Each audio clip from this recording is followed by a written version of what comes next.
Boys and girls, I'm so glad you have joined me tonight for Pajama Prayers. Thank you so much. I look forward to spending time with you each Saturday evening. So thanks for being here. We're going to begin our show tonight with a game of hidden pictures. But it's not the same kind of hidden pictures that we have been playing in the past. So pay close attention to the instructions on how to play this. Are you ready? I'm so excited. I know you're going to love it. Would you like to have a starring role in a racer puzzle? You can! The puzzle picture is too wide to fit on the screen, so it will move slowly from one side to the other.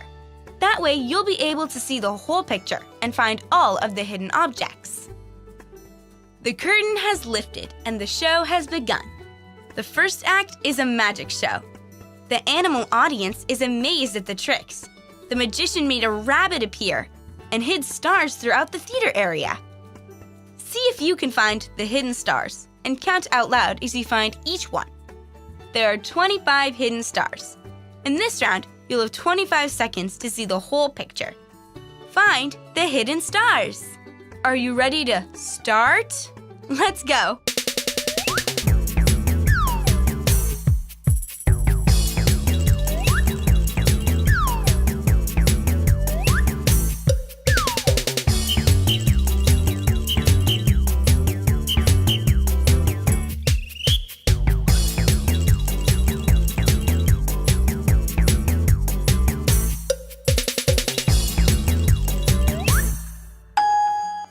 How many stars did you find?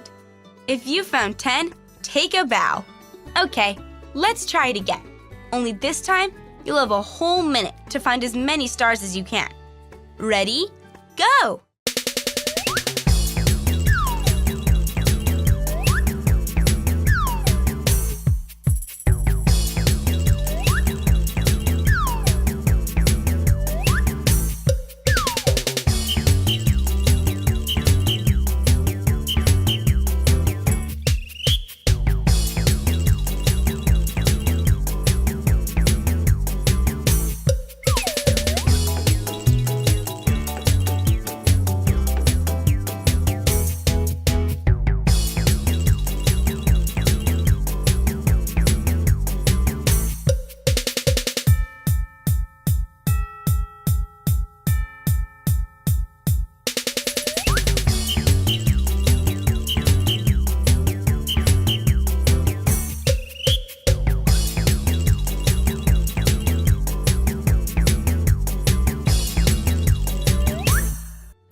How'd you do that time? I bet you found a few more.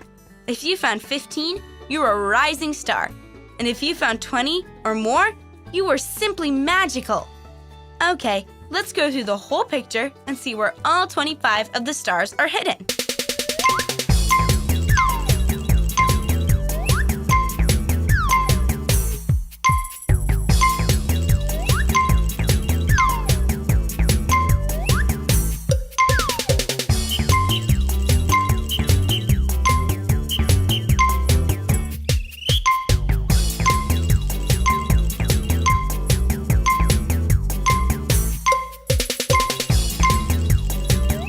Animals watching the show are clearly impressed by the magician's rabbit trick. But I bet they're all hoping that his next trick doesn't turn out to be a real stinker. Well, friends, what do you think about racer puzzles? Was it easier for you to find the objects? Or do you like the hidden picture puzzles better? Either way, I do hope you enjoyed playing. We're going to move on to our story. The name of our story for tonight is enemy pie. I wonder what that's about. Enemy Pie by Derek Munson.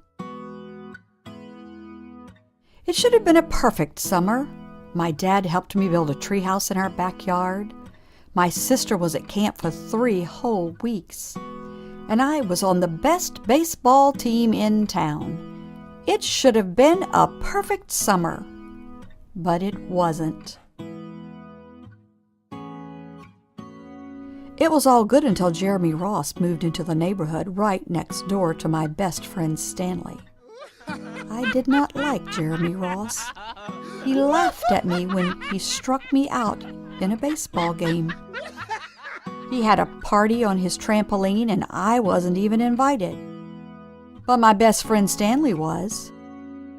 Jeremy Ross was the one and only person on my enemy list. I never even had an enemy list until he moved into the neighborhood.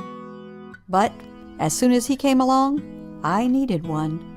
I hung it up in my treehouse where Jeremy Ross was never allowed to go. Dad understood stuff like enemies.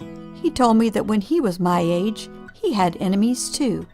But he knew of a way to get rid of them. I asked him to tell me how. Tell you how? I'll show you how, he said. He pulled a really old recipe book off the kitchen shelf. Inside, there was a worn-out scrap of paper with faded writing. Dad held it up and squinted at it. Enemy pie, he said, satisfied. You may be wondering what exactly is enemy pie. I was wondering too. But Dad said that the recipe was so secret, he couldn't even tell me. I decided it must be magic. I begged him to tell me something, anything. I will tell you this, he said. Enemy pie is the fastest known way to get rid of enemies. Now, of course, this got my mind working. I mean, what kinds of things, disgusting things, would I put into a pie for an enemy? I brought Dad some weeds from the garden, but he shook his head. I brought him earthworms and rocks, but he didn't think he needed those. I gave him the gum I'd been chewing all morning, and he gave it right back to me. I went out to play alone. I shot baskets until the ball got stuck up on the roof. I threw a boomerang that never came back to me. And all the while, I listened to the sounds of my dad chopping and stirring and blending the ingredients of enemy pie. This could be a great summer after all. Enemy pie was going to be awful. I tried to imagine how horrible it must smell, and worse yet, what it would look like. But when I was in the backyard looking for ladybugs, I smelled something really, really, really good. And as far as I could tell, it was coming from our kitchen. I was a bit confused. I went in to ask Dad what was wrong. Enemy pie shouldn't smell this good.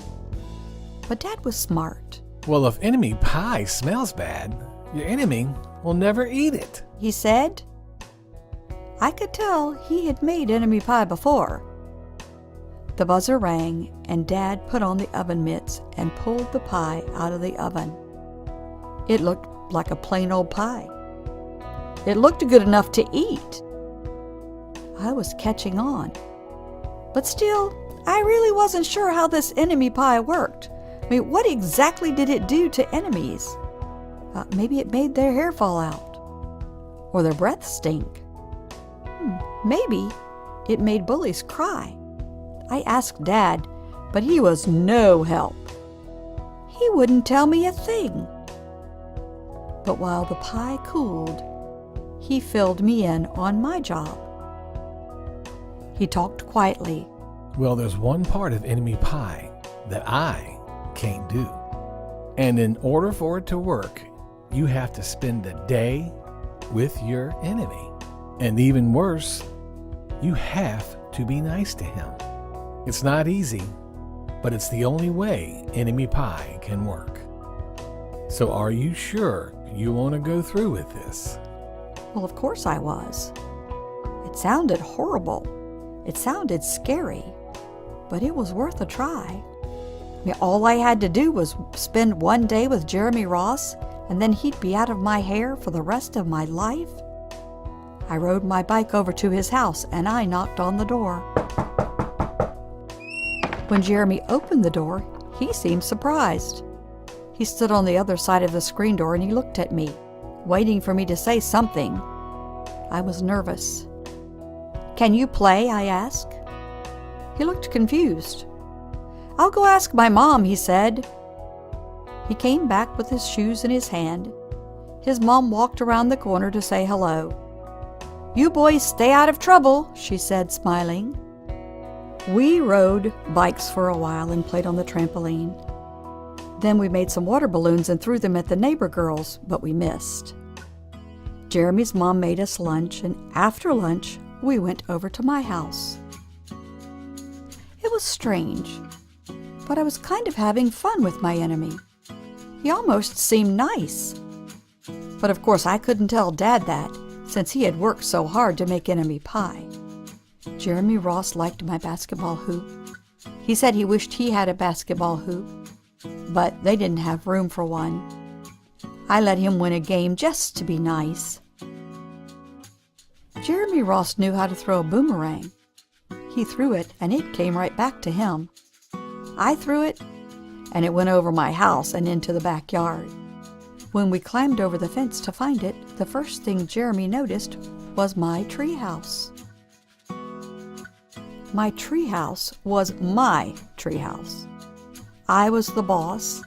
If my sister wanted in, I didn't have to let her. And if my dad wanted in, I didn't have to let him. And if Jeremy wanted in, "Can we go in it?" he asked. I knew he was going to ask me that. But he was the top person, the only person on my enemy list. And enemies aren't allowed in my treehouse. But he did teach me how to throw a boomerang. And he did have me over for lunch. And he did let me play on his trampoline. He wasn't being a very good enemy. "Okay," I said, "but hold on." I climbed up ahead of him and tore the enemy list off the wall. I had a checkerboard and some cards in the treehouse, and we played games until my dad came out to call us down for dinner. We pretended we didn't hear him, and when he came out to get us, we tried to hide from him. But somehow he found us. Dad made us some macaroni and cheese for dinner, my favorite. It was Jeremy's favorite too. Maybe Jeremy Ross wasn't so bad after all. I was beginning to think that maybe we should just forget about enemy pie. But sure enough, after dinner, Dad brought out the pie, and I watched as he cut the pie into 8 thick slices.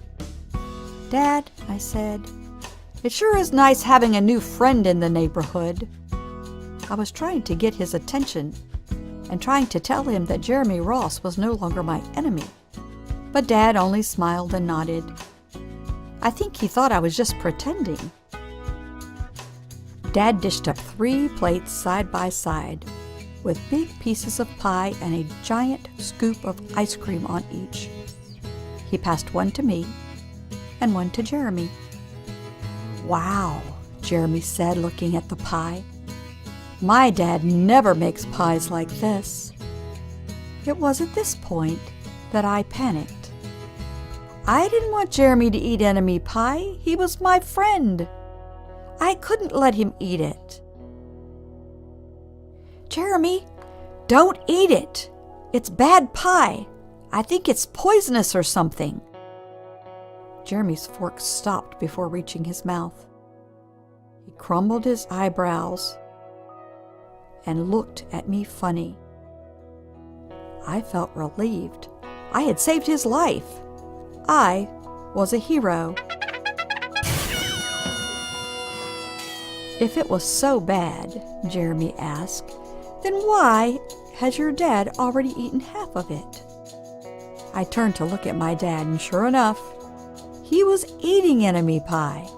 Good stuff. He mumbled through a mouthful, and that was all he said. I sat there watching them eat enemy pie for a few seconds. Dad was laughing, and Jeremy was happily eating, and neither of them was losing any hair. It seemed safe enough, so I took a tiny taste. Enemy pie was delicious. After dessert, Jeremy rode his bike home, but not before inviting me over to play on his trampoline in the morning. He said he'd teach me how to flip. And as for enemy pie, I still don't know how to make it. I still wonder if enemies really do hate it, or if their hair falls out, or their breath turns bad. But I don't know if I'll ever get an answer, because I just lost my best enemy. The end.